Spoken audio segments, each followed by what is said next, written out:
grandes excuses pour moi. La caprice, il y a Mickey vraiment dengue, c'est Salimaki. En tout cas, j'allais vous dire que nous sommes déjà en direct sur Antena. Tous allez continuer vraiment. Le lengue to message vraiment qu'on écoute chaque lundi, mercredi, vendredi sur le plateau pour analyser l'actualité au P9 mai dominakanaka tiamboka nabiso. C'est pourquoi tous allez vraiment dans dossier Tali sommet ya Sadek ou Salimaki mokola samedi kuna na mboka Angola. Donc sangi vraiment ba chef de l'État, nions vraiment il y a Sadek, bazalaki ensemble, tablaki sur la situation sécuritaire à l'est de la République. Comment est-ce que bakoki ko déployer force militaire, il y a Sadek pour être vraiment trouver vraiment solution par rapport à l'oleng makamonenge zali koleka kuna, puisque nous avons compris qu'avec EAC ça n'a pas marché. Décision et Zouamaki pour être Sadek aïba pour remplacer EAC. Donc Toko le Belango, vous aurez vraiment les détails dans la émission. Toko Zongela et Toko le Belapé, point de presse ou Salemaki par rapport à opération conjointe entre MONUSCO et FARDC. En tout cas, Bavandi, Balobi, ils doivent travailler ensemble. Pourquoi? Pour protéger la ville de Goma, na cité à Sake. Pour être Makamboué, Bakoleka bien, puisque à lire Makamboué, Zali Kotamboula et Zali Bienté, vous aurez toujours les détails. Dans la troisième partie, Nabiso, vous allez vraiment dans le processus électoral, liste définitive, il y a 26 candidats, vous avez publié par la CENI, Toko le Belango, et zo salandengenini, surtout dans FCC, où les lots vraiment, Azali a plan, absent na course. Est-ce que Azali ne sengo ou pas? Est-ce que ce qui a possible là? Peut-être vous aurez vraiment sur ce plateau. C'est pourquoi je ne suis pas seul. Nazane Sengo ya Koyamba, Madame Dorcas Adiko Kongoy, Yazali présidente nationale du parti politique Union des écologistes pour la démocratie et le développement. Donc, Azali sous-coordonnatrice adjointe en charge des transports dans la plateforme Force politique et sociale alliée de l'UDPS Tshisekedi FPAU. Il est avec nous sur ce plateau. Madame Boyelam. Merci et merci pour la union sur la en ce moment. Nakubanda par présenter mes messages nanga ya condoléances na famille ya Serge Welo azalaki moko ya oyo tozalaki ko bundane etumba ala ata lelo ya kendeki ngambo mosusu mezana tina te moto otikala kaka moto. Donc nzamba yamba molimo na ye et puis Saint-Esprit sungali bota na ye pour penser bapler oyo ezana bango. Et puis na kopesa sumbote na FPAU Mobimba plateforme ngana zali coordonnatrice adjointe en charge ya transport. Na kopesa mbote plus précisément na patriarche Munkamba Kadiata Nzemba, où il y a l'autorité morale Nabiso, ainsi que coordonnateur général Élisée Bokomwana. Merci. Voilà, merci beaucoup. Nangambu Tozali na maître Janon Lompempe, il y a zali personnalité, il y a fond commun, personnalité politique, na fond commun pour le Congo. FCC, maître Boyelam. Merci beaucoup Ndeko John, mbot également notre maman Nabiso, Madame Dorcas. J'en profite également pour présenter ma condoléances par rapport il y a mort une opinion, il y a Serge Welo à qui on était avec lui dans l'opposition. Donc mes condoléances na ngai na famille na ibo masiktu na parti politique d'abord mobimba place sur Bazali. Voilà, merci beaucoup madame. Je souhaiterais na banda na yo to monakito banda d'abord na dossier Tali sommet Sadek. Tout le monde qui a toujours na réunion, sommet, tout ça. Il y a une décision et Zouamaki pour le déploiement, il y a force régionale, il y a EAC, les lobayés, résultat par rapport à cahier des charges, ça n'a pas tenu, ça n'a pas répondu puisque ça a été critiqué par tout le monde, les chefs de l'État, y compris la population, critiqué, mais les lots, décision et Zouami Lissous. Pour na kokende koluka toujours force à Libanda, baya ko luka nenga ko tchakimia. Na c'est la République. Il y a EAC, il y a Sadek. Est-ce que cette résolution, toute décision au l'État congolais a joué pour la Koko Takune et puis Kosenga, force régionale, est-ce que réellement c'est très bien réfléchi? Je pense que c'est très bien réfléchi, d'autant plus que depuis le président Fachi Azali aux commandes d'Yamboka Oyo, et belé bakolobake depuis 5 ans, mais c'est pas 5 ans. Les 2 premières années, c'était Oyo Yakala, Moto Azalaki Nanouana, parce que na Parlement, Bazalaki Mingi, Buena Boye. Donc, pratiquement, c'était pas le président Tshisekedi qui dirigeait. Année Oyo Kolandawana, 3e, Bomoni Ndenge Zalaki, le temps déboulonné et tout. Depuis 2 ans, Oyo Penza a commis la commande vraiment. Yambo Kanabiso Congo, tout le monde Makambo a sali. Tout le monde a résolution à Azu et puis Bissike commis.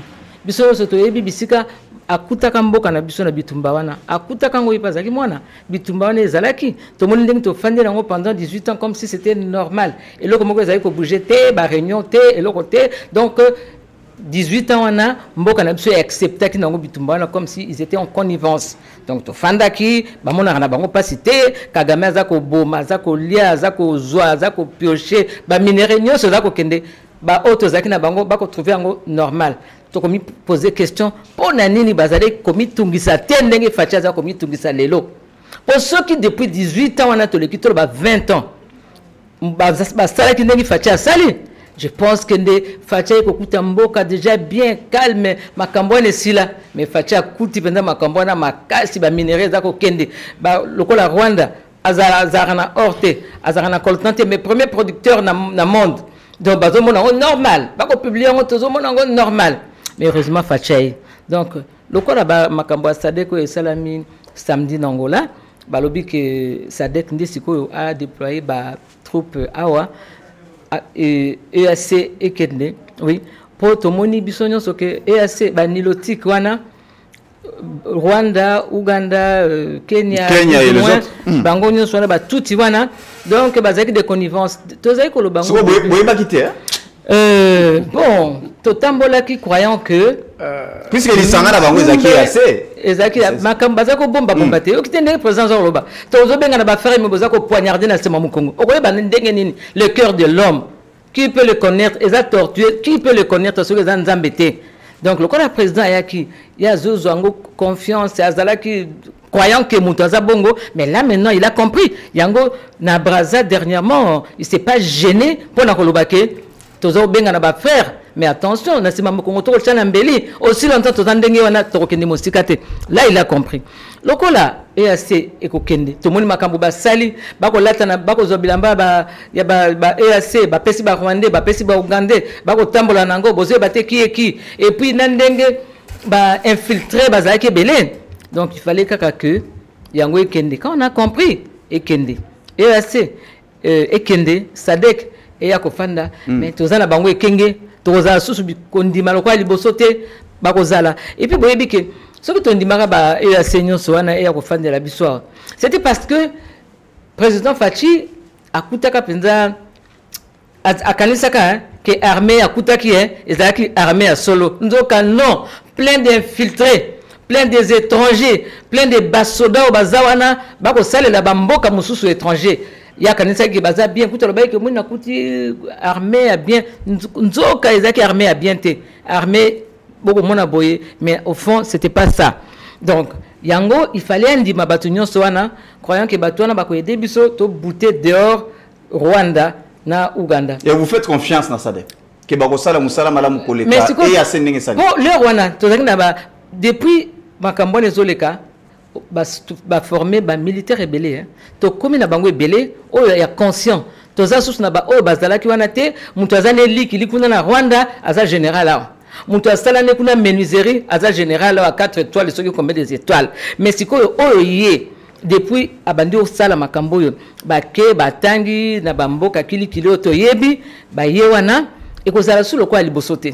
Batona Borozala, boye, mais Tozane, Kenge fait l'homme, pour les bostos Tozaki, qu'on dit ma bango avec le monde, nous sommes à frères, à Bengoku, Kagame frère, nous sommes frères, croyant que au fond de Kagame, c'était son vrai frère, mais non, à Beti, à jouer Bissoku, mais là, c'est quoi, Tosto Timbi, Tosto Telemi, Bokoya, EAC, Sadek, oui, mais.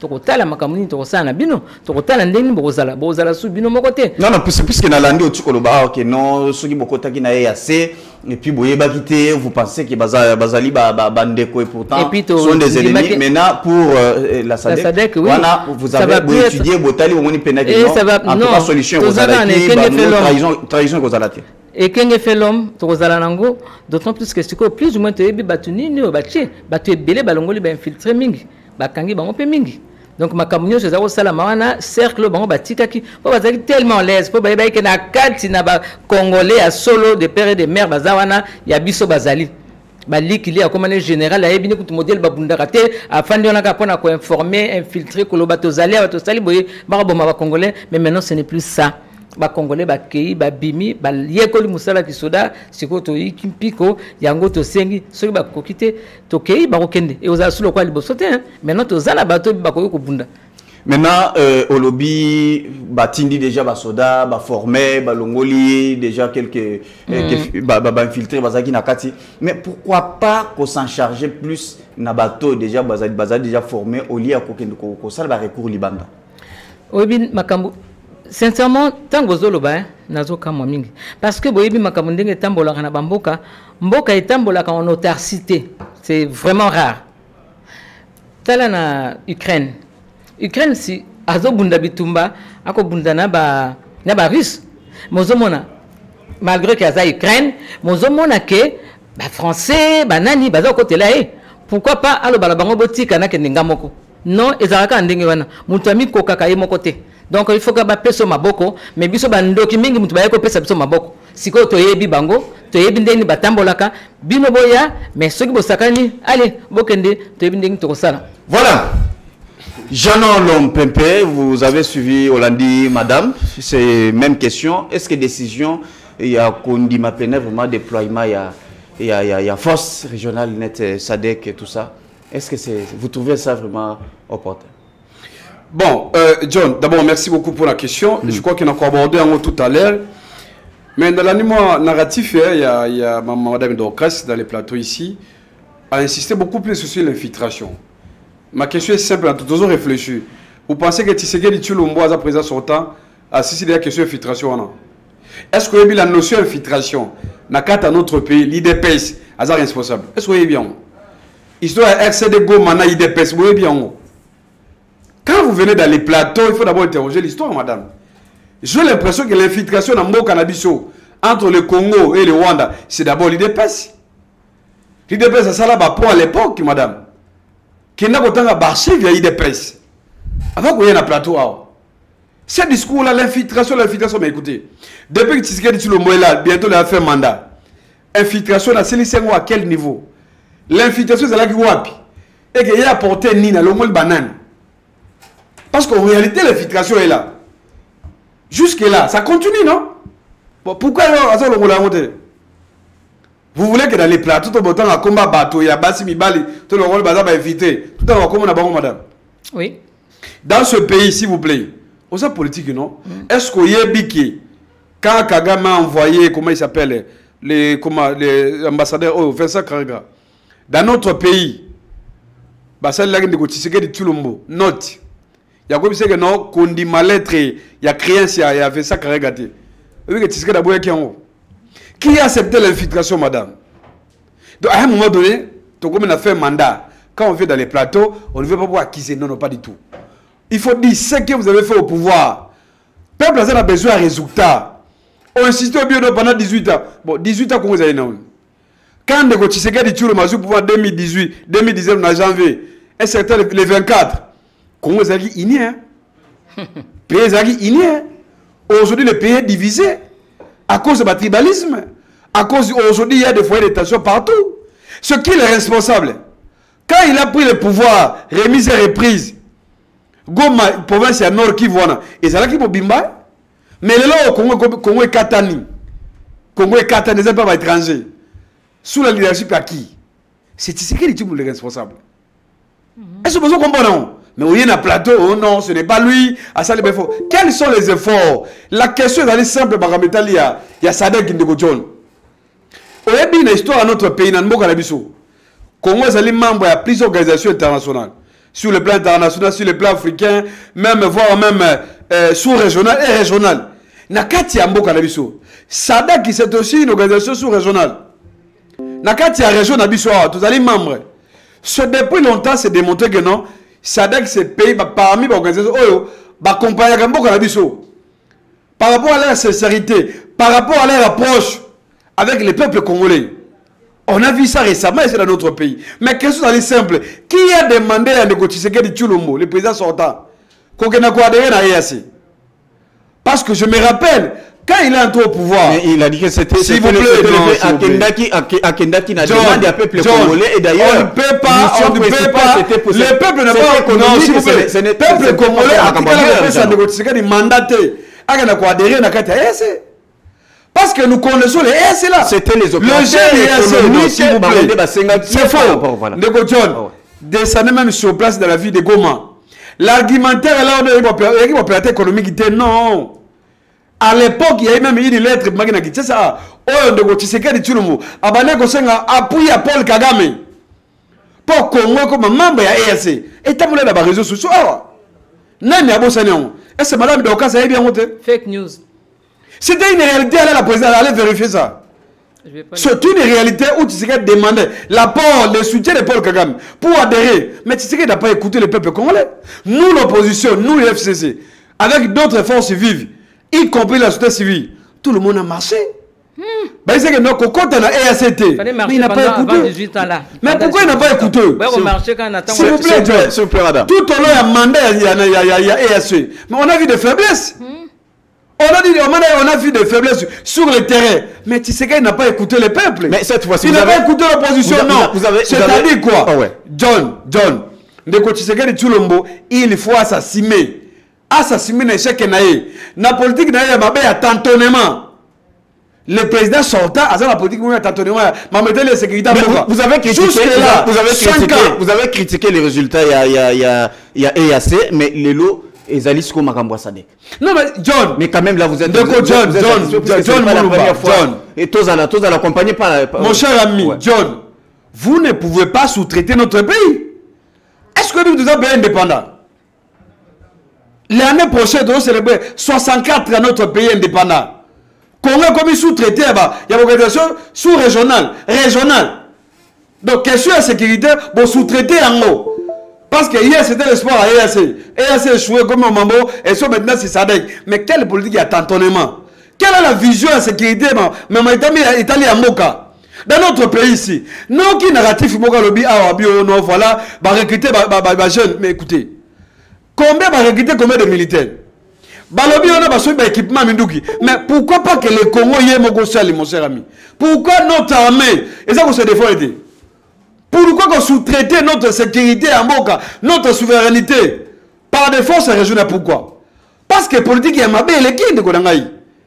Tshisekedi Tshilombo, il a promis la solution, mais la solution est où? Est-ce que Ozobo Sanake... Qui vous dit que non, s'il vous plaît? Qui vous dit que non, Sadek va porter des solutions? Est-ce que Ozobo Sanake... Donc, les lois, Mboka Nabiso, le Congo, les grands Congo. Donc, tu ne fais pas... Les grands Congo, vous ne faites pas confiance dans Sadek. Ndeko John, Nabiso Oboui. Sadek, c'est parmi... organisation Oyo, comparé à notre pays. Mais la question est déjà révolue. Niveau Oyo, les soutien côté sport à l'habitude, l'organisation, non. Na plateau, madame Dorcas, alors ça la légion, le bio, non, voilà, question Ukraine. Mais s'il vous plaît, l'Ukraine se bat seul, s'il vous plaît. À l'Ukraine, à l'Ukraine, il n'y a pas de forces étrangères. Il y a un moment d'ailleurs, président ukrainien, à ça, on ne pas passer à cela. Mais pourquoi c'est chez nous ici? Il demande le soutien logistique et non le tout par mais c'est différent que nous. Chez nous, il y a un problème. Écoutez, maître, il a évoqué la question surtout, il y a infiltration. Mais John, s'il vous plaît, mais quelle infiltration? Je vous ai démontré l'infiltration dans notre pays. Celui des militaires. Comment est-ce que tout cela bien? C'est ça même les noms comme émission Nabiso. Tout cela bien. Tout le monde a qui n'a pas musée.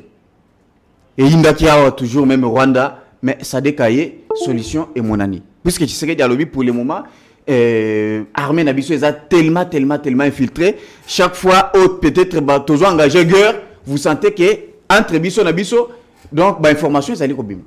Non mais John, vous voyez bien, qui m'a responsabilité dans l'outil. On a des politiques, on a un homme d'État. Un homme d'État, il y a des motos, ça suit ma décision. Surtout lorsque vous êtes au sommet de l'État. Donc, dans les plateaux, ici, dans la question, vous voulez dire que non, des solutions de Tshilombo qui est en haut. Et c'est là qui mérite. Donc, à ce de manière précipitée. Du populisme émotionnel pour la constitution de la carte boulot à EAC. Parce qu'avant qu'on soit décision, cher ami, nous avons des services intelligents dans notre pays. Est-ce qu'on voit que non? Le président de la République sortant. A dit qu'on se va conseiller que non, qu'on compte dans EACT. Fatigué, mon leader politique de l'opposition pendant 36 ans. Ayeba qui a noté que l'organisation comme EAC, pourquoi on peut savoir confiance? Pourquoi Kabila qui a fait 18 ans pour aller à côté de EACT? C'était parce qu'il y a le jeu. Parce qu'il y a le jeu, le rouage. La structure du rouage de l'organisation. Mais il est question ici, John. Il est question que l'histoire même, il y a musée. Nayebiso na début que non. Sadek c'est parmi l'organisation qui accompagne beaucoup cannabis au Bastriti. On va se voir au Congo. Mais stade de commune on ne peut pas sous-traiter la sécurité, la souveraineté de notre pays par les étrangers. Ce n'est pas normal de connaître. Quand tu insistes, il y a infiltration. Mais tu sais qu'il il est le président de la République, non? Pourquoi ça aussi ça monte? Quand il vous dit la trahison, infiltration, banane. 30 secondes pour le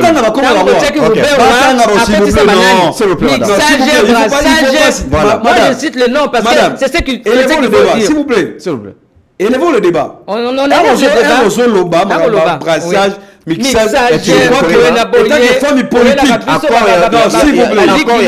ces accords-là, batikala komona yangote. Motatikala kotanga accord on a te. Alors ça qu'on non voilà, question métalli ya comment on appelle ça mixage. Madame, écoutez, on ça politique non? Est-ce qu'on peut dire que dans Mboka il y a eu des réformes? Dans ce pays, il y a eu des réformes à tous les niveaux. Quel que soit le niveau armé, même la PNC, il y a bien monté madame. Il y a eu toilettage. Ça, c'est faux fouillant. Non, voilà, il y a eu brassage. Non, et ça, c'est une stratégie. Merci beaucoup. La coquille m'a échec qui a Merci, maître Jean. Ma cambételle est sécurité. Terminé. Et que le se rendre compte que non, à ça, tellement de rebelles. La politique est attentionnement à sécurité. Après, il faut qu'on se réfugie et pas à Sadek. Mais malheureusement, à Kéhi Narita. Parce que comment expliquer John? Sadek avait au moins 5 000 hommes. Mais dans Congo, tout ça, nombre de combien? Merci beaucoup. Au-delà de ça, on doit équilibrer. Vous voulez dire que non, le faut décider la chose, comme incapable.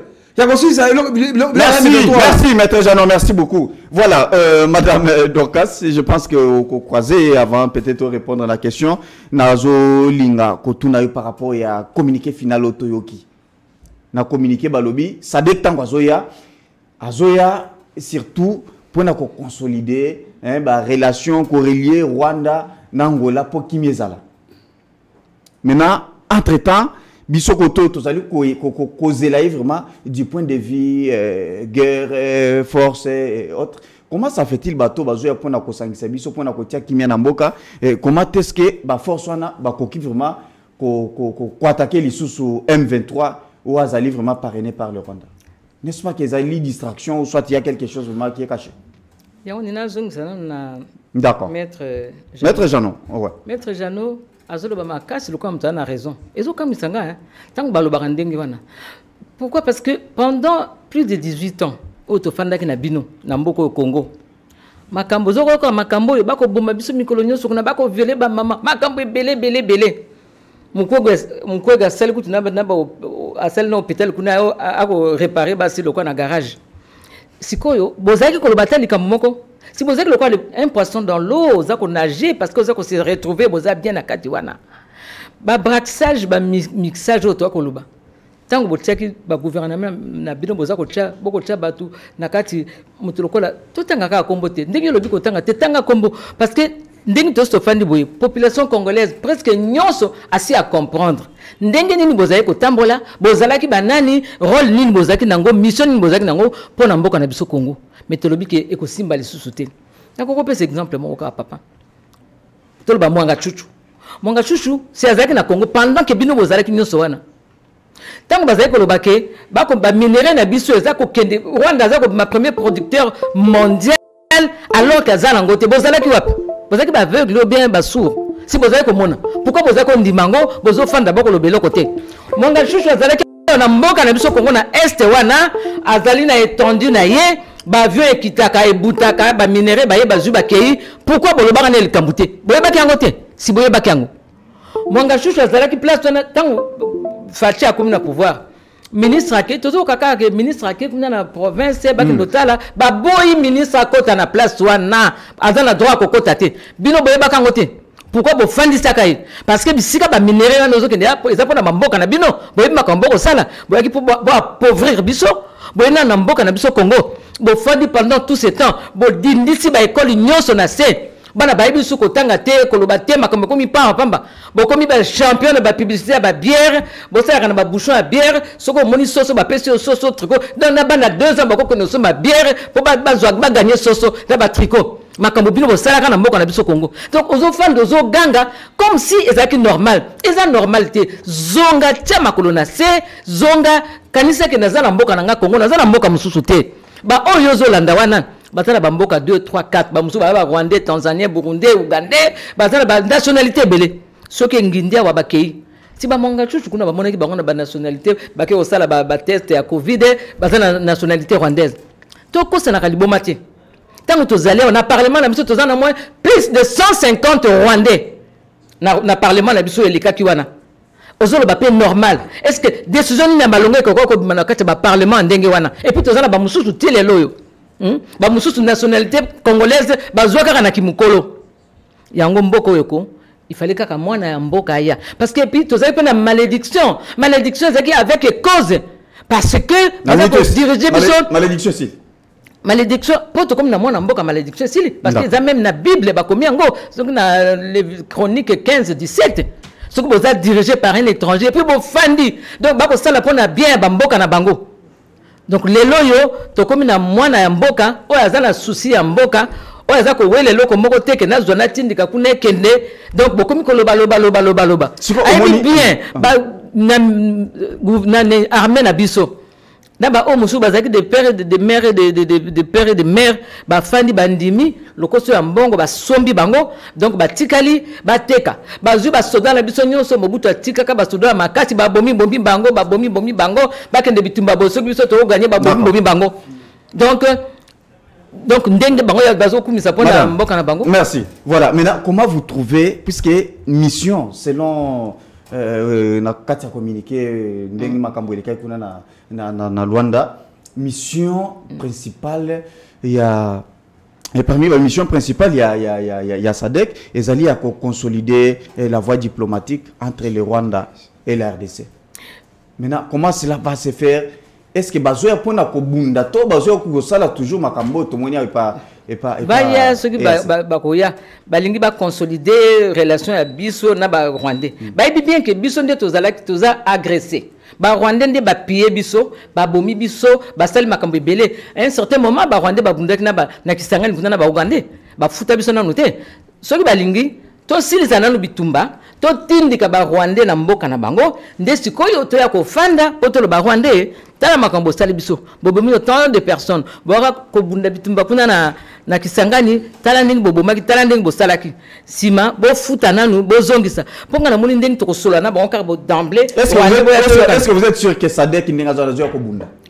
Ben soka ko bunda te tozali mais ayana nous tous années kenge est-ce que réellement azua ko bunda pena vraiment soka bundité soka lobi ndengo ba musu baloba ke tozo ya poto observer bato EAC babaki to observer et pourtant tant bandima ko ya bayaka na ndenge mususu to tala bango papa soki bo yeli makambo mususu allez bokende lokola ndenge bato EAC wana bakomi pe ba minéraux bakomi makambo belé tout ça soki bayeka pona ndenge wana bako kende to ko benga na bango po tondi tozako biso tondi mabango aussi longtemps moni pays na biso za hypothéqué te ba réunion nyonso to kende na biso to yoka to sala poto e bato bongisa nzela wana mukolo to mona comme hypothèque ndi mabe et puis mukolo to mona bato ba yeli biso na mboka na biso bazali na ba minduki na banini wana nde photo sala attention parce que mukolo ezali ba ya ko lobo biso pe ba musu ba ya ko mabanya mulenge mususu. Merci beaucoup. Maître Jeannot Kabila a fait 18 ans dans ce pays puisque na moni ozali ko comparer mingi voilà tout ça période na biso to sala boy.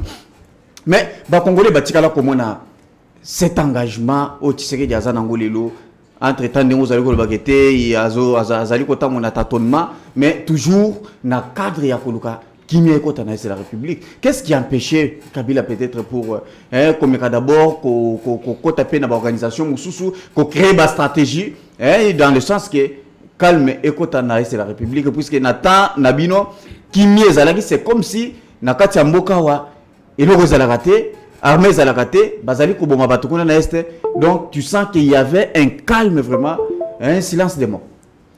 Bon John, bon je ne sais pas na kobanda wapi mais on a le silence radio na est avant Kabila qui n'a eu combien de morts? Il y a eu combien de morts? Bato ba bien monter. C'est ce que tout le monde raconte dans la rue. 12 millions. Madame. Oui, monsieur. Si c'est, il faut un rapport. Ils ont que soit 12 millions. Et ce n'est pas le régime à 18 ans. Oui. Mais au moins, John, moi je comprends parce que les gens sont salis. Au moins, tu es dans un plateau à télévision. D'accord. Tu es à Kolobaboussemo, madame. J'insiste encore. C'est toi, si tu as la vérité. Il faut se documenter, madame. Je me documente, monsieur. Pour ça qu'on se réfère au nom, d'accord. Oui, depuis que Tshisekedi Tshilombo est dans le pouvoir, il a signé combien d'accords na Paul Kagame? Oui, bien. Les accords qu'il a signés, oui, bien. Madame, s'il vous plaît. On a que na Rwanda qui a signé d'accord. Vous allez réagir. C'est la montée des choses. On a signé d'accord économique. Il y a l'exploitation de minerais. Il y a bien monté. C'est qui les responsables? Mais c'est Tshisekedi Tshilombo, madame. Non, il n'avait pas signé la... S'il vous plaît, s'il vous plaît, vous pouvez écrire quelque part. Madame, je vous donne le studio là, c'est gratuit. Non, il a un silo. Vous écrivez quelque part. Qui a signé les accords officiellement, publiquement? C'est Ndeko Tshisekedi Tshilombo, le président sortant, avec le Rwanda. Ceux qui le Rwanda foulaient les pieds dans le sol congolais, ce qui est responsable, mais c'est Tshisekedi Tshilombo.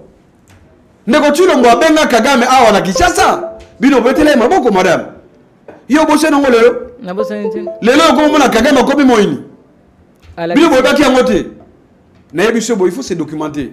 Na début otaki ko boya patriarche Jonas Mukamba. Tout na question. Infiltration congolaise nani c'est IDPS avec le Rwanda.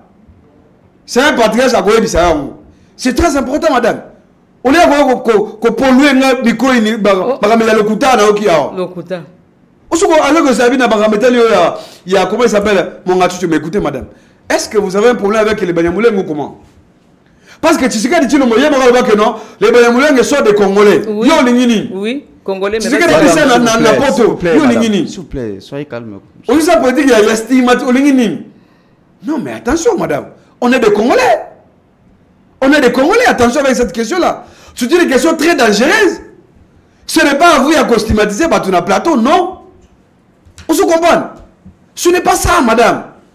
Et on se consiste, mon gars, m'écoutez. Yo bossé la parole à IDPS. Oh, Rwanda, ça, l'IDPS, soyez bien, madame. C'est très grave. Monsieur le plateau, vous avez plaisir quand il y a débat ou non, voilà. Il y a eu ça. D'accord. Documentez-vous, madame, documentez-vous. Question m'a métalé à sécurité, s'il vous plaît. Question m'a métalé à sécurité. Est-ce qu'on vient avec John? Et là, non, Congo, on va dans nos taxis, m'écoutez. Est-ce que vous avez des millions de dollars au but de perdre au gouvernement congolais à travers votre voyage à Ndeko Tshilombo?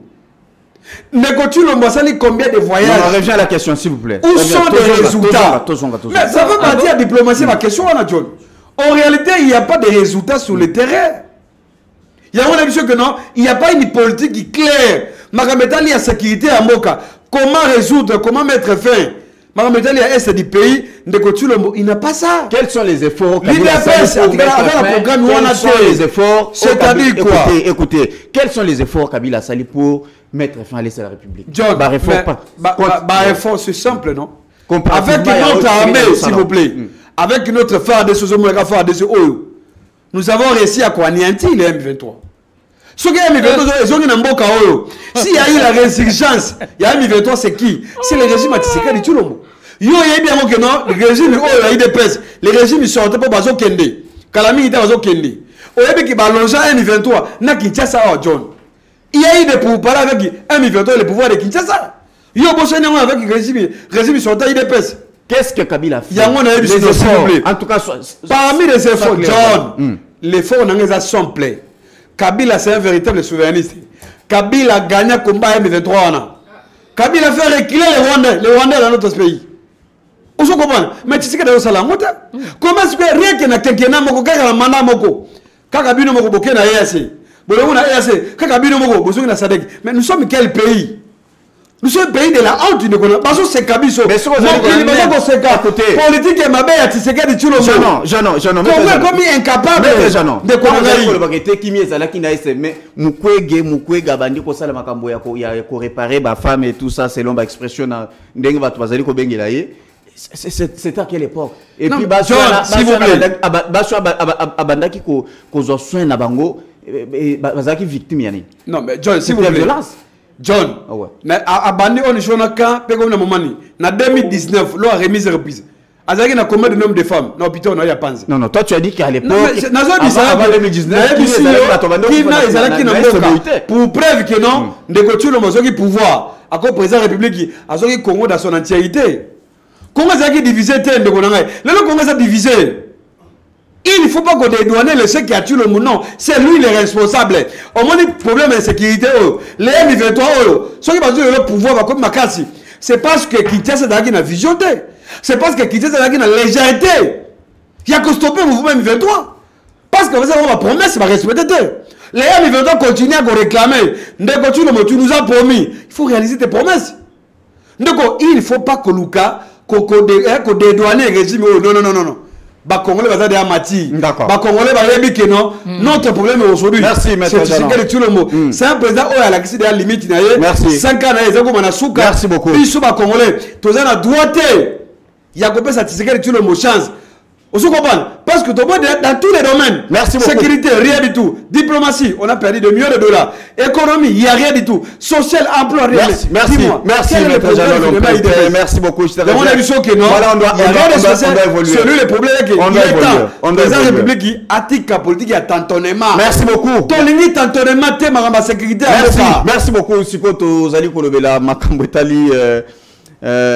Opération conjointe entre MONUSCO et FARDC. Madame, Tomoni Nakatiamboka, il y a eu des milliers de Congolais, Tamboli, Balobi, mission à MONUSCO, en tout cas, c'est un échec grave. Président de la République Yemoko, na New York, il en a parlé à Lobby, automatiquement, en tout cas, au lieu que tu aies un retrait progressif, il faut que ce soit accéléré. Ça veut dire qu'il faut pas kende, puisque bazali comme on et l'eau comme on bazali comme ça vraiment n'amboka na bisoté bilan na bango ezali totalement négatif. Maintenant il y a koyoka ba congolais que il y a eu un point de presse et ça l'a mis une opération conjointe entre MONUSCO FARDC pour nous protéger cité Yasake na Villa Goma. Qu'est-ce qui a changé? Et l'eau koni sali que FARDC bakende sous kosangana MONUSCO au moment où MONUSCO il fallait na ba décembre akende alungwa la République démocratique du Congo akokende menani na lobana na maître Lopepe tant to solola na on comprendre on dirait to ko lobela mboka mokote on dirait Congo ezakami balé o ya vivaka na auto vivaka pona mokolo ya lelo ndeko na ngai soki pendoza congolais ya solo tambola bisika nyonso lingi na milieu nyonso congolais nyonso à comprendre ayebi maintenant qui est qui le rôle de tout un chacun que le rôle que les gens avaient dans ce pays pose le bamakambo manga chuchu bino bokanga ki bozako mona vie zo kendete ba minéraux koti ekei bozako mona ngote pourquoi bo tika kai donc poseaki ndenge moko siko azana boloko bon tant que le bamakambo M23 M23 c'est vrai ba kombo changera ba tozangi na DCMP soki CNDP yao et puis que ba CNDP ba yaka bo komisi bango parti politique na Congo M23 tozolo boyo kaka tango na bino ba ye ba moni ngai ba lobi tozana bango pe na ba photo maman to mona ko lo baka penza bien to lingi to okota na groupe na biso ngai dorka sadikoko to yambana ki na bango na kitambo to fandi to lambi ba be bazoluka ngabi bon to ke le wana pour papa Nangai, d'heureuse mémoire, était encore vivant. Nakitambo kuna devant boulanger Nepso, nakimvula numéro 20. Tozui bar moko za na restaurant moko to fandi tolé. Balingi ngana bandolo bapona bango. Heureusement la bengali papa. Papa lobi, ça se passe pas comme ça. Babi non, bandimi, tokoti, tout ça parti politique binoté. Ezangi na temps ya fachi. Bango na lelo ba M23 40. Bo chanjara ka ba kombo. bochangeaka bakombo depuis bokota bochangeaka bakombo so bokoti bandimi bino ale bokoti koti na mboka na biso Congo bofandi et puis boyo lobake oui fachi o afandaki alesaki bango o idps ozoganga makati po bato bayo kelome bato bazo comprendre te bako mituna ndenge nini un congolais azako loba makambo modelo lokola azaki na mboka mususu toza na Congo kaka moko Congo tozo lobela Congo yo ba oyo ozo kotela bazako kolinga bazwa ndambu ekende balkanisation makambo zakana makambo ya lemera wana ndenge zalaki yango kutu babomelaki Kabila le père pour na makambo il faut koyoka mko musu fanda nanu kende na retraite au côté na retraite ata 3 jours papa au fandi lobina ko bimati nzambe lobelanga ozuba makambo nyoso otangi penda ozui conscience au tiki nanu bilanda landa wana je pense que tango bana retraite wana oloba alléluia bandeko boya na yebisa bino nazaki na erreur alors Monisco yozo loboyo normalement décembre biso na bango tosilanaki tostolobaki bakende parce que na okoko comprendre te Monisco ye moko chef na bango Antonio Soki Guterres wana alobi nini alobi que en tout cas biso na Congo Monisco to monique toza pena na makasi mingi te parce que bibundeli oyo M23 oyo biso to pesaka M23 ba pays nyonso ba Belgique boyebi ba États-Unis ba France oyo to pesaka Kagame bibundeli wana oyo bino bozana ngo oyo biso toza nango Monisco ekoka kobunda bango te donc tokoka kolonga bango te totika mais du jour au lendemain tango kokende na bango ekoki aya kolamuka lokola lamuki na pongi baloba na biso tolingi toya tozala na bino toyede bino bakoyede biso siko na nini bato ya Monisco wana bango bafandi wana kindumba bango babotisi bana biso bana ba minéraux okende mikonso surtout na tango na bango minéraux za kokende bakoboma ba congolais Monisco kaka wana. Ça veut dire que tu n'es pas d'accord aux d'accord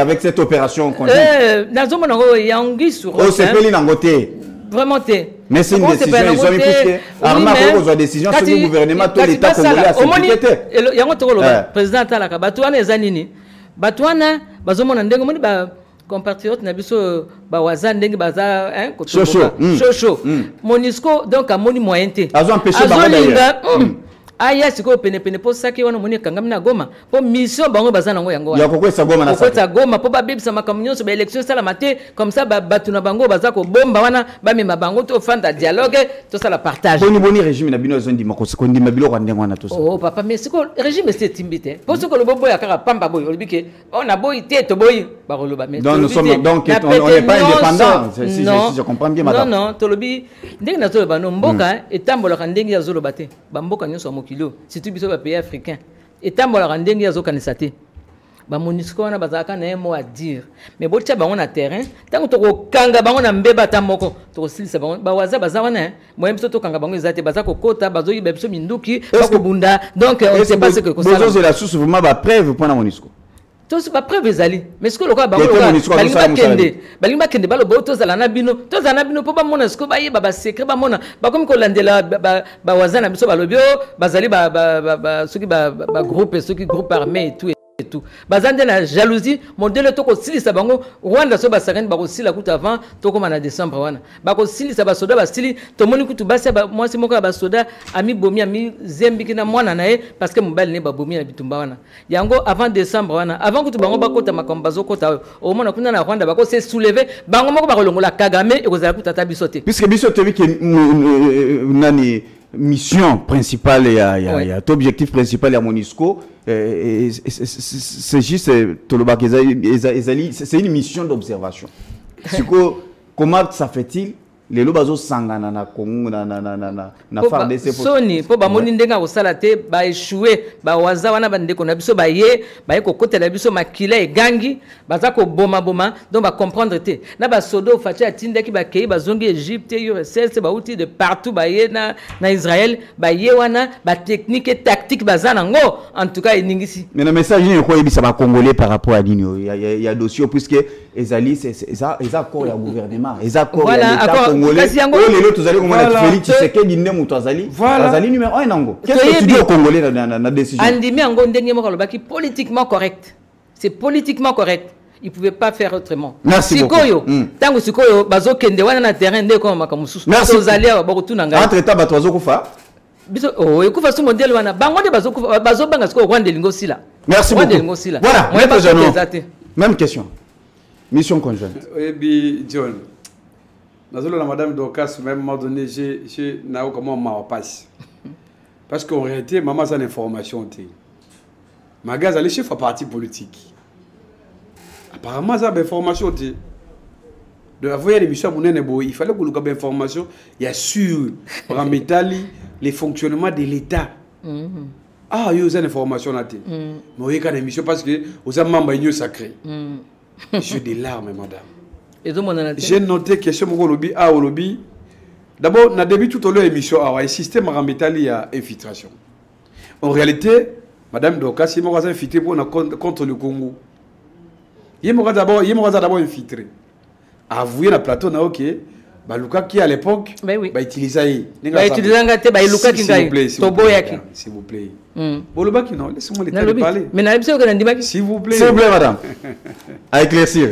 Vous comprenez? D'accord. C'est là qu'il y a des ennemis à Congo. Les Congolais, mais la plateau, on a avoué. Donc l'infiltration, l'utilisation. Entre autres, il y a la carte dans l'eau. Ah bon? Mais la plateau, donc en réalité, je suis en face d'une dame, madame Oyo a travaillé dans Rwanda pour nous attaquer mon calabiso. Yo zala bango tine. Pour gagner ko lukai. Et c'est tout ça normal. Et mon tourné moi la carte de sacré. Mon tour a travaillé des ce que na ba réunion na ba CNDP, ba fala na ba place mo. Même et on a remis la carte de sacré. Vous avez parti politique à votre l'infiltration ko lukai mais bango non. Bango. Et mon taboué azana yo sacré. J'ai mal, madame. Alors, le système a remis les signataires à comme. Au moins, vous avez madame. Et vous avez un plateau. C'est documenté, madame. Oh, journaliste, vous comprenez. Madame, s'il vous plaît. La question à tout niveau. Signature entre la MONUSCO et FARDC. C'est qui les responsables? C'est sous le régime Yanani. Ah, madame, Antoni. Oh, partage, nous avons partagé. On peut se répondre à ma longue. Politiquement correct. Comment? Vous démontrer à monter. Comment tes réponses? Madame, s'il vous plaît. Madame, s'il vous plaît. Regardez encore de contradiction. John, il y a encore la contradiction, madame. Ici, il soutient la politique. Il y a la politique à ma paix. Il y a des coutumes du peuple de vie étrangère. À soutenir Yango. Mais quand le même régime n'a pas le bien MONUSCO faut qu'il y ait décembre. Comment expliquer MONUSCO faut qu'il y ait décembre? Bien mon gouvernement congolais. Boké que le camin tandi, boké que c'est un bango soutien. Parce que ça qui est à 300 km dans la ville à Goma, c'est 300 km. Boké que le capouille à MONUSCO. MONUSCO, besoin de c'est un bango basonga, baké le namoka le mois de décembre. N'est-ce pas, c'est la contradiction. C'est ça la politique, il y a tantonnement. Vision claire et exacte sacré. Ah bon? On commence par le lui-même. Magamétari la sécurité. On ne sait pas, nous avons du mal. Il y a identifier le projet naïe. Vision naïe la sécurité zalinini. Comment remédier l'insécurité à l'est du pays? De continuer l'ambassade en montant. Tantôt tu le à l'ambassadeur, tantôt ESC, tantôt maintenant comme MONUSCO. Mais finalement, tout ça wabi. On ne gère pas l'État. Au moins l'État, l'État a un sentiment. L'État a un tantonnement. Tantôt semi-gauche, tantôt qu'il y a à droite. Non, madame. Ici c'est le Grand Congo. Congo est père de valeurs sous le régime à Tshisekedi. Mon qui est comme que c'est Kabiso, même à Congo en France, c'est pas comme c'est Kabiso. On a un président qui parle beaucoup, mais résultat est il faut que plein. Non, écoutez, mon bal appelle ça la solution. Mais je voudrais la mission que non, ma cambe signature c'est encore une fois de plus. Nana pas ça répondre na eloko moko. Que tu as parlé si la question est liée à l'infiltration. Que non infiltration c'est avec IDPS et tout ça. Mais tout le monde a qui James Kabaré Beaza qui n'a beaucoup chef d'état-major. John, est-ce que c'est avec IDPS? John. On a banté leur combattant IDPS dans l'infiltration dans ce pays. Tanga. Qui a accompagné de papa le fait c'est que Yamulumba. Le dialogue national a accompagné. Qui a fait des lobbying dans ce pays? Il y a eu des circonstances de notre histoire, on s'assime. Parce que c'est notre pays. Tout ça, c'est ma histoire, nous ne sommes pas comme l'IDPS. Ok. Parti, parce qu'en réalité, Madame Dorcas, on va sous-traiter l'IDPS. Hein, à moi boutique dans un parti politique, moi boutique dans un non, je suis président national d'un parti politique. Mon parti existe depuis 91, depuis 91, s'il te plaît. Depuis 91. Makambetali a signature entre la MONUSCO et FARDC, c'est une fois de plus, il n'a pas un programme, il n'a pas une vision claire. Parce que la politique, il y a Simba, toi Simba gauche, toi Simba droite, ce que Simba applaudit, et puis c'est un résultat. On se comprend de John. Donc, Congo, souveraineté est père des pays. Les gens font ADC la bicho. Mais le niveau de Bakeno, font ADC. Azana Makasité, Azana Bokasité. Il y a aussi sa guerre à M23. Nani affaibli nos font ADC. Mais c'est ce qu'il dit le mot. Pendant qu'il besoin que Lukaba, Sada qui voit Nande John. Bah, Monisco, on a ESC. On a dit combien de millions de père de Yango. Ce que le gouvernement congolais perd de Yango, rien que la mission à ESC. Ton père de combien? Est-ce que là, madame a bien côté la pression. S'il vous plaît, John, s'il vous plaît. Côté la pression. Vous pensez que les 5 000 hommes. Écoutez. Et sa solution. Côté la pression, Oba Namboka na Ese Basalaki. Monisco. Côté la pression, tu sais que Sali Bango, na discours, na ONU. N'est-ce pas que cette fois-ci, moi, changement de côté, ça n'a pas porté. John, au contraire, la communauté internationale, Bazo c'est Kabiso, comme je l'ai dit tout à l'heure. Bazo c'est Kabiso. Parce que le président Congo a eu un discours à le comme sous. Mais finalement, nous avons quel président? Est-ce que le président, ceux qui négocient le mot, le président sortant, ceux qui ont le service et la communication, ils sont compétents. Je crois que certains, c'est ma vidéo, c'est ma discours, le président, il va se rendre compte que non. Ici, il y a eu beaucoup de contradictions. Rien que le discours au président. Parce qu'en réalité, la signature là, entre la MONUSCO et FARDC, c'est le gouvernement congolais. Ne continue le monde va bien mettre tout qu'on sort. Ça, ce n'est pas le tantonnement, John. C'est ça les problèmes, mon cher. Quelle est la place à FARDC? Quelle est la place à FARDC dans tout ça? Parce qu'en réalité, ce que tu sais que tu le m'as formé qui a armé et qu'il a recruté encore, je crois que non FARDC. Bah ça capable, il y a aussi sa guerre est. Mais comme il visuel il n'y a pas une politique claire, tu le maintiens, on le colle mais ça. C'est comme ça qu'on a autant de on dit qu'il faut aller maître, Bissou va faire des tout ça capable de commettre fin de l'ego. Mais les sommets, les commandants suprêmes, visuel et banaté. Vous pensez que dans 5 millions on a MONUSCO va combien? Merci maître Jean. Combien? On a déjà vu ma limite à MONUSCO. Merci, je te remercie. J'interpelle encore de tout le mot. Il est presque fin mandat. Je crois que tu sais que merci beaucoup. Ce gars Congo parce que est-ce que tu as patin? Merci à tous les niveaux. S'il te plaît. Ça fait mal, mon ami. Congo avec tout le monde. S'il vous plaît, tout le mon ami. S'il vous plaît, voilà. Madame Tomonaki, liste définitive, il y a 26 candidats Bimaki. Tozali Kolobela présidentielle 2023. Tomoni Bangonyo Sobaleki. Bamatata Ponyo. Oh Moïse Katumbi. Oh nani bango tout baleki, ça veut dire que ba dossier na bango ezalaki bien vérifié, bazali complet, puis ils sont d'accord, bazana ba nationalité congolaise et d'autres. Est-ce que d'abord comment d'abord tu au juger d'abord une liste d'abord il y a au Seigneur tu comme sa liste définitive il y a 26 candidats. Mais Nanyo Sowana, moi je pense que c'est la démocratie qui a gagné. Démocratie a gagné.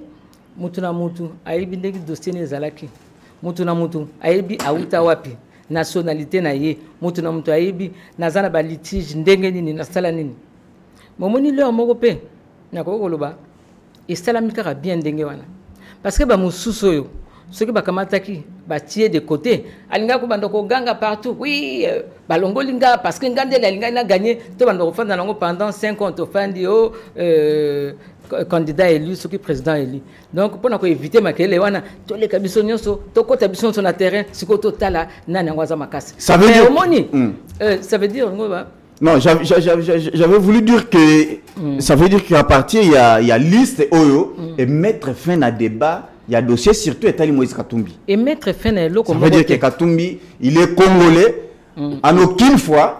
Nous avons soulevé soit Moïse, non, voilà, non, ceux qui italiens, ceux qui juifs et tout ça. Voilà. Donc, Bolaki Bisoké, régime, il a fallu Tshisekedi, ensemble avec le cours constitutionnel et tout ça, il a saigné, boyebisi ba congolais boyakisi bango pena ke non Moïse Katumbi azali d'office congolais.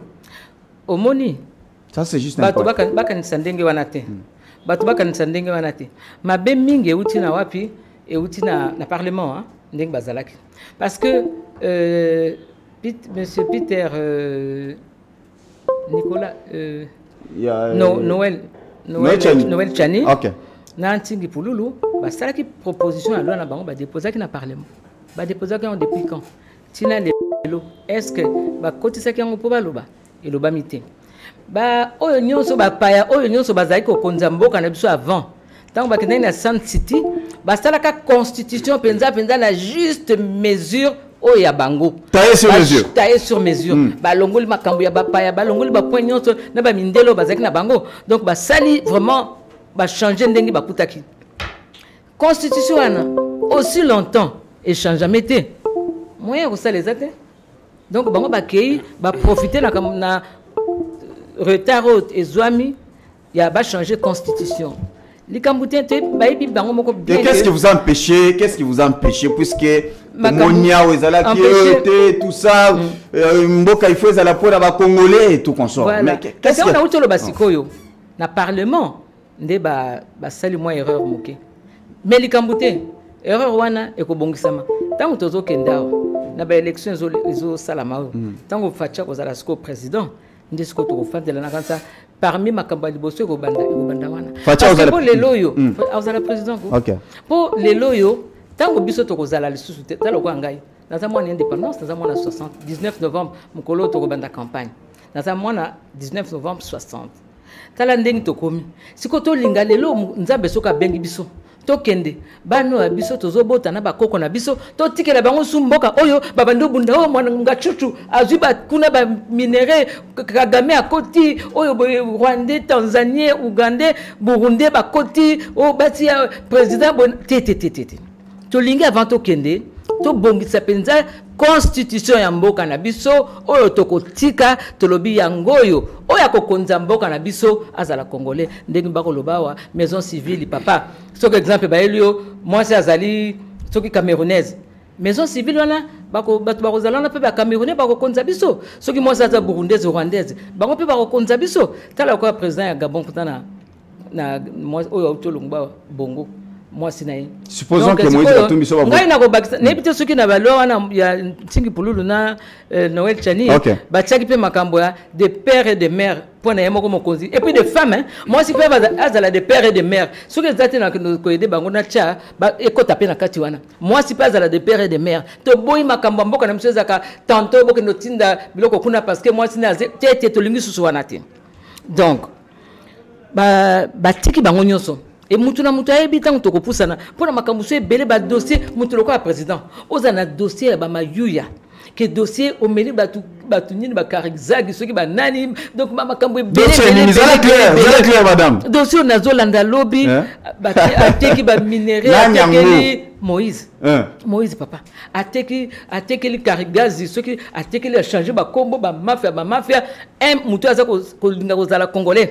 asali nanu bakangai nanu aza Ugandais afundi biso Zambien bafundi biso babotoli biso ba minéraux pona nini pour un Zambien mutu ana sikoyo akoma congolais mutu aza koteka pe minduki mutu ndenge wana oya bomisi congolais po aza Kasai nani pousse café na Lubumbashi mutu ndenge wana mutu azo bimisa ba secret ne Kajombo babomisi mutu ndenge wana oyo boyibi makambo ebele asali société a plus de 400 camions, il y a des poids lourds.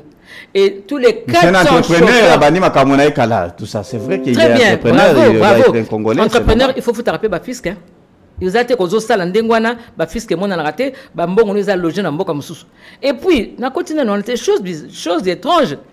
Tous les 400 chauffeurs, peut-être Bazaka 2, étaient des Zambiens. Société Akuna Matata. Ce qui peut-être a changé mbango sikoyo. D'accord. Mais ndenge nini yo lingi Congo. Merci beaucoup. Au salisa Congo, au salisa société ba chauffeur nyonso ba nyonso misala ba Zambien. Merci beaucoup. Yo lingi Congo mutande mona ndeko yako merci. Faut ça attention na batandenge wana. Merci voilà. Mboka na biso ko yako luka mutu mususu botina mboka wana to dindi lisusu. Mais heureusement 5 ans ezoya facha zozala wana constitution zochanger tokozongelango soki facha akozala réunion koloba nebi te soki ya président yete azokotela nani Moïse. Merci beaucoup. Voilà maître président Nino. Bah oh bokanisa qui peut-être ba ko invalider bango te, il y a déjà un plan s'il vous plaît madame. Il y a déjà un plan ba sali pona ko invalider Katumbi, Matata Ponyo, ils allaient acharnement, les lo bango nyonso baleki. Et Bino, vous vous retrouvez seul Libanda, puisque Batouana vous avez en course, vous tambolez ensemble, contestation, vous allez déclaration. Mais comment vous jugez tant que vous allez se retrouver Libanda, les lois à course, bateau, vous avez déjà bazar Kati, et puis très un peu avancé. Bon, John, moi, il y a une précision d'état, il faut la préciser place ou non. Alors, ça que le babosa Libanda à course, n'a n'ingini. Mais parce que s'il vous plaît, vous n'avez pas ligné. S'il vous plaît, je vais aborder ça. Non, qui madame Azolo ba mingi mingi awa matali la constitution. Madame, ce qu'on y habité, la constitution est critiquée en on. Il y a un des qui est dépêché comme on a pouvoir. Est-ce que est bien? Est-ce que bien que nous dans la constitution là, monsieur de mélange tout le monde oui. Tout le monde oui dans référendum madame. Oui bien monté. Oui, c'est que vous c'est s'il vous plaît. Oui, madame, s'il vous plaît, tout l'andava. Vous savez, nous avons des chances. Oui, au moins une constitution il y a 18 février, hôtel qui est modifié en ce jour. Madame, depuis le Congo, c'est parmi des meilleures constitutions. Au début, on a beaucoup de choses. Si vous avez besoin de poser la question à Mbata, poser la question à mon confrère avocat John Mukuna. Il peut t'expliquer, madame. Posez la question, s'il vous plaît, au conseiller, ça veut dire que non, la constitution actuelle, c'est parmi des meilleures constitutions. Donc, si vous avez, s'il vous plaît, si vous avez un projet, n'est-ce pas, contre cette constitution, il y a que les peuples congolais à Kostopé Yango. Là, moi, je vous informe. Vous comprenez, madame? Donc, ceux qui négocient le matin a posé mon boy. Il y a qu'à modifier la constitution pour y avoir un troisième mandat dans ce pays. Beaucoup souhait. Tokostopé le Kouana. Nous avons les droits constitutionnels. Autant l'article 5 que le Barani. Vous voyez l'article 5 Robini. La souveraineté appartient au peuple, madame. Donc, Barani pour ça, Gawana. Toko tricher, collègue, c'est un deuxième mandat. Toko modifier un autre là. Attention, madame. Attention avec la colère populaire. Un candidat peuple, il y a un moutatel, mais à ce point, ça t'est. Au moins, il y a une révolution sur les oeufs. Moutatel, mais ça a raté, c'est le peuple qui décide. Donc, il faut faire attention, madame. C'est le même peuple, on a baillé le régime à IDPS. C'est le même peuple, on a l'embi ma promesse. C'est le même peuple, on a Zokou Fanzala. Ils ont passé 5 ans avec Nekotulombo. Il n'y a pas de projet. On a gaspillé l'argent de l'État dans la voyage sans résultat. Et dans les plateaux, cette constitution là, on va modifier ça. Comment vous? Pas question. Makambetali Maponomi. Belle élection. Nous d'abord, nous les FCC. Tozali partie prenante. Et eux aiment bien très bien. Pourquoi tu se retires? Parce que tu comprends que Negodjon. Bande Koyo sacré à la tête de Negotulomo. Basé la logique qui a couru par l'élection. Il y a couru par volonté à peuple congolais. S'il vous plaît, ces histoires-là, ça ne nous concerne pas. Negodjon, on est politique. Naïe était que Molobele FCC. Tout ça, responsable politique. Vous comprenez? Tout le monde a joué en athée. Vous regrettez aujourd'hui? Non, on ne regrette rien. Au contraire, notre position, nous allons serrer, calme. Les FCC ne paniquent pas. FCC a gardé la position initiale. Parce que tu as dit que non, au finish, c'est le peuple qui va décider. L'élection, ceux qui vont faire un modèle, quelle élection, John? Tu dis qu'il y a 47 jours. Pendant qu'il y a Sankuru, il n'y a pas de kit électoral. Pendant qu'il y a un Équateur, na Boumasa Mongala, na Chouapa, na Norubang, na Sudubang, il n'y a pas de machine à voter. Dans 47 jours, il y a une élection. Pendant qu'il y a une guerre orientale, na Chopo, je crois, na Chopo, na Ituri, le sud, il n'y a pas de machine, il y a des élections. Ndeko nangai, soko tali très belle élection, belle élection, belle élection à Mabé. Ndeko tu le monde Kadima, balingi basa la belle élection chaotique. Balingi baluka ba problème na mboka rabiso. Parce que belle élection à Mabé ko créer contestation. C'est connu non? Belle élection de l'Union Kadima. Il n'y a pas de transparence. tout est boutique à Namo. Est-ce que vous voyez que Koboya participer à l'élection, les lobes membres de Nabino Nyon sont influents? D'ailleurs, il y a FCC Kolongo. Notamment quand il y a honorable Geneviève. Aujourd'hui, dans le Bela, quand ancien caméraman, dans le Bela, ancien caméraman, les lots comme s'il vous plaît, s'il vous plaît, s'il vous plaît. Nga était que politique na kati FCC na le bel maman madame conséquence ya comment participer na l'élection ils ont ça que les FCC la transhumance politique madame Akei et comme commerce na Congo nana la corruption na mboka o ya transhumance politique mais c'est le régime il dépèse basombi ndeko na ngai ndeko na lobi ba o ba kenda wana ba kasi bango noni tu no mazo saka na bango atuna boshabi no atuna lumanu atuna ba o ba kenda wana quel est le sort la bango zani bato ba yena recoupement la bango FPI wana ba oti wapi na yebi bele ko ba zaki para biso ba kenda baki transhumance oso comprendre donc na plateau na yo boye na ko le bele ko ba to wana c'est pas nécessaire pour moi ce qui est important c'est quoi j'ai dit au peuple congolais que non processus électoral oh ils ont tellement mabé et que nous étant opposition nous les FCC to boy ko accompagner la tricherie. Parce que tu as vu que lors de l'élection, ça va créer la contestation, ça va créer l'instabilité politique. Parce que tu as vu que non, s'il vous plaît, non, John, tout ça. Nous, au niveau FCC, non,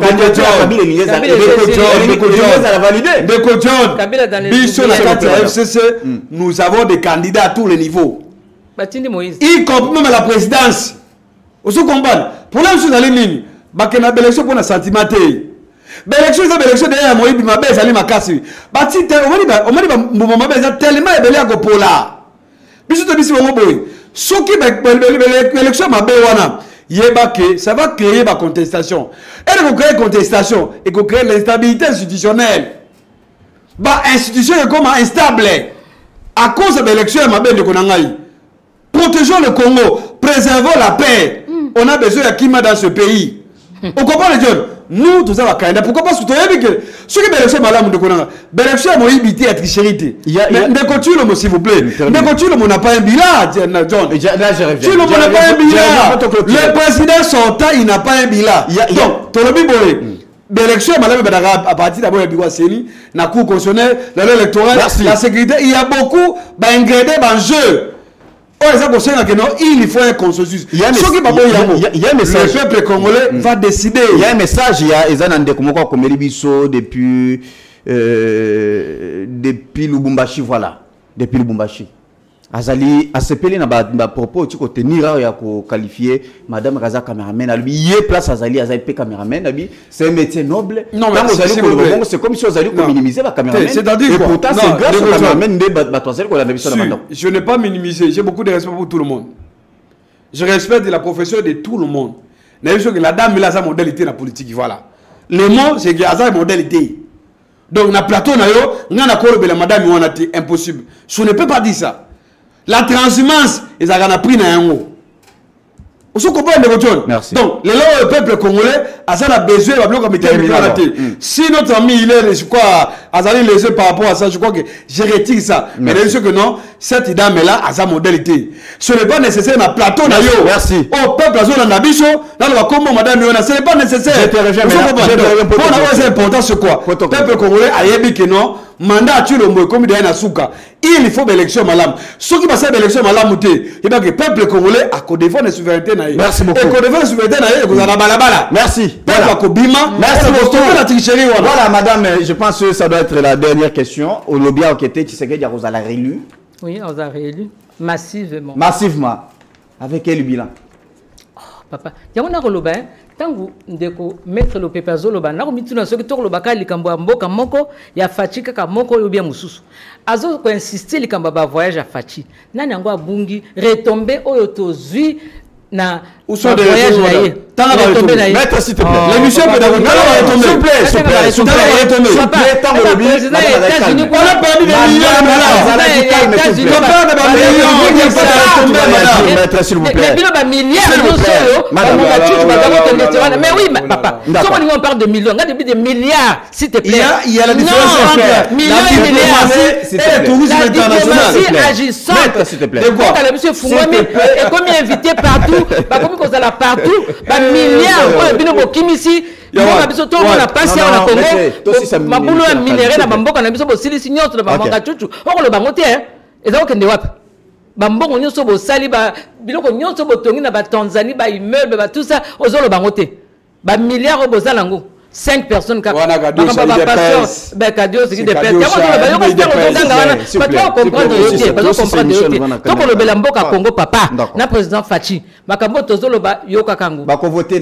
qu'est-ce qu'il a fait à la fin de mon mandat?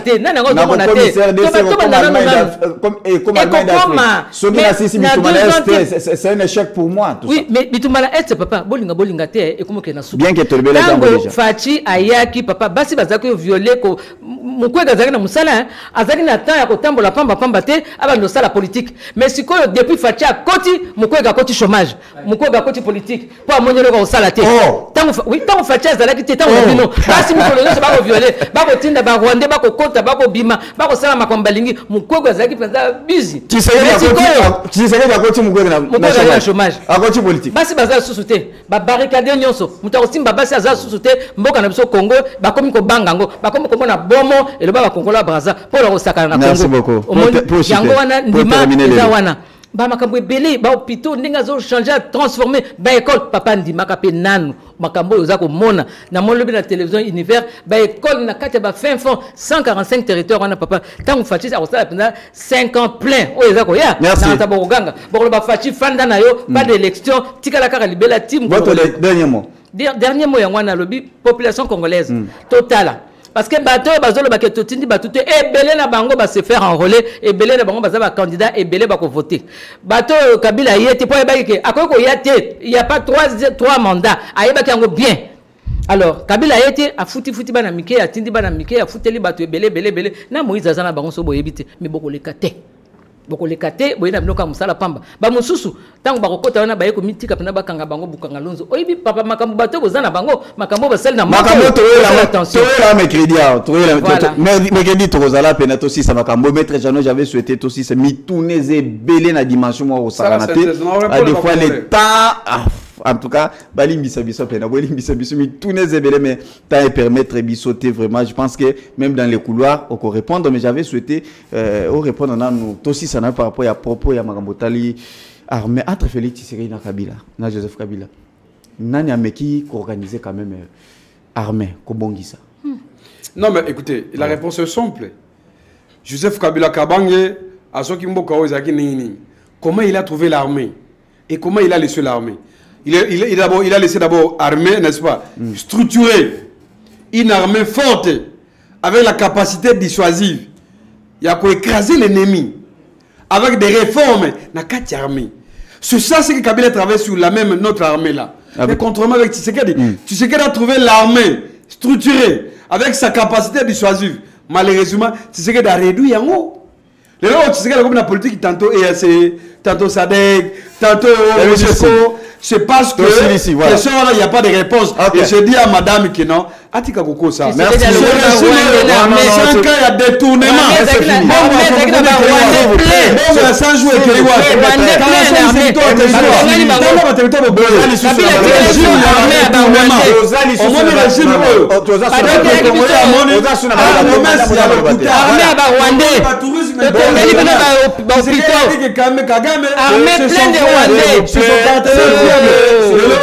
on a vu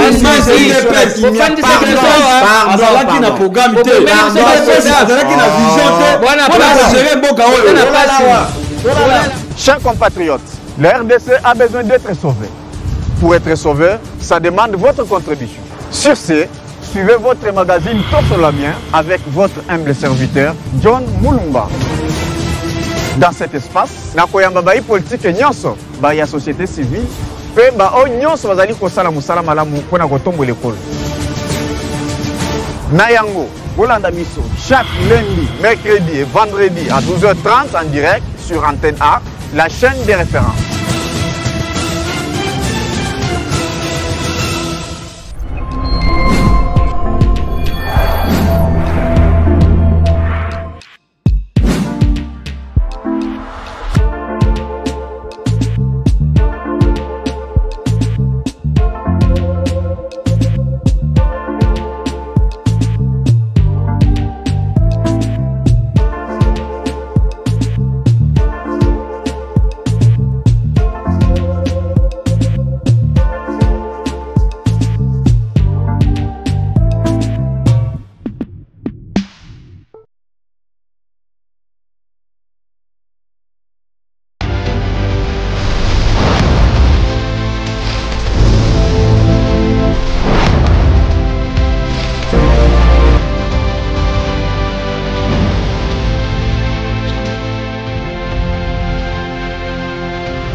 Voilà, Toyeli vraiment sur ce plateau, les longs Lendi, pour répondre à un rendez-vous Nabiso, un rendez-vous à ne pas manquer, au Tokuta Naranabino chaque lundi, mercredi, vendredi.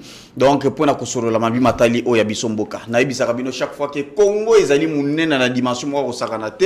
Donc, nous avons une obligation à vous vraiment sur ce plateau pour na kota la l'ulengeni ni Congo est allé kotambola. Qu'est-ce qui marche, qu'est-ce qui ne marche pas? C'est pourquoi to bongisi libino vraiment cet espace pour être bayi politique, bayaka, to yeba vraiment ko manyola l'ulenge to makambo ezali ko tambola na kati ya mboka na biso. Est-ce que bateau lelo bazali ko kambambo ke sel bazali ko sala musala. Est-ce que population oyo bilonde mutu bo pesaka bango mandat et autres, est-ce que réellement basala ka musala ndenge sengeli? Je pense que ces plateaux banalise ezalaka en plus ba proposition pe ya kitoko ezalaka o ya des fois tout le monde à c'est un certain moment ba konzi basa la yango. C'est pourquoi nous sommes déjà vraiment nous sommes en direct, vous êtes tellement nombreux vous allez kolanda biso bana Boudiala, Bana Kungu, to Pesimbo, Tene Bandero, Nyonso, Bazako, on a des de Pikananga, Kunana, c'est la République, Badiaspora, en tout cas, on est déjà là.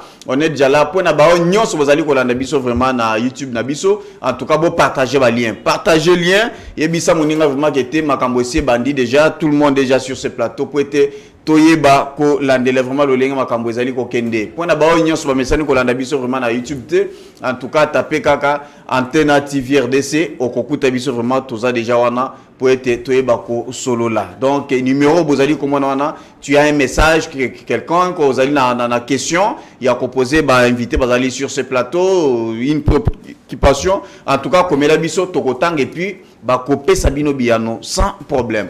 Les lots, Zalia, vraiment, puisque Makambo Zali Belendenge, Naouti, Koloba, donc, Tokozala vraiment na trois sujets majeurs. Il y a on est vraiment au centre, vraiment il y a débat Nabiso, il y a Mukola Lelo. Tobani na sujet au Italie sécurité, qu'on a c'est la République. Il y a eu un sommet il y a Sadek où Salema qui Mukola samedi qu'on a en Angola. Donc Basangana qui chef d'État tout pour être baillé Bakosolo là-bas trouver solution comment déployer force régionale pour être baya Kosala Musala pour sécuriser et c'est Nabiso pour être Kimia et Kota. Je pense que vous aurez vraiment les détails na katia émission Nabiso. Na deuxième partie toujours na katia sécurité to kolobela point de presse où Salema qui Mukola vendredi opération conjointe Monisco FARDC Basangani pour être baillé bako sécuriser cité ya Sake na ville ya Goma. Donc, c'était en tout cas et créer trop de débats dans la société congolaise. Je pense que vous aurez vraiment le détail, l'analyse et cause à la tokusu qui la question est processus électoral. Maponami. Donc, tous allez causer vraiment d'ici le 30 décembre. Donc, nous tous allez bisognos vraiment na ba urne pour être toyé bako voter. Baoy bako kamamboka pour na mandat ekoya. Donc, mes questions tokozala vraiment mingi na o Italie liste définitive. Otomoni Seni a été publié après avoir Kosala Moussala pour la première fois à Tindia on a cour constitutionnel à Tali a validé les sous bazong ici les sous Seni charge a été Kosala vraiment liste définitive il y a 26 candidats donc tokoye ba vraiment ko Magnolape na Katiwana puisque Makambo ezali ebele. C'est pourquoi sur ce plateau je ne suis pas seul na Zali Nesengo ya Koyamba moi Namboka sur ce plateau, Madame Dorcas Adiko Kongoy, Yazali président Union des écologistes pour la démocratie et le développement. Il est avec nous sur ce plateau. Azali Soussou, coordonnatrice adjointe en charge des transports dans la plateforme Force politique et sociale alliée de l'UDPS Tshisekedi, FPAU. Donc, ça n'a pas bon donc tous allez na kati ya union sacrée. Madame Mboti na pe boyela na plateau biso. Mbote na ba oyo so bazolanda biso. Et puis on peut s'emboter na patriarche, il y a plateforme na biso, monsieur Jonas Munkamba ainsi que le coordonnateur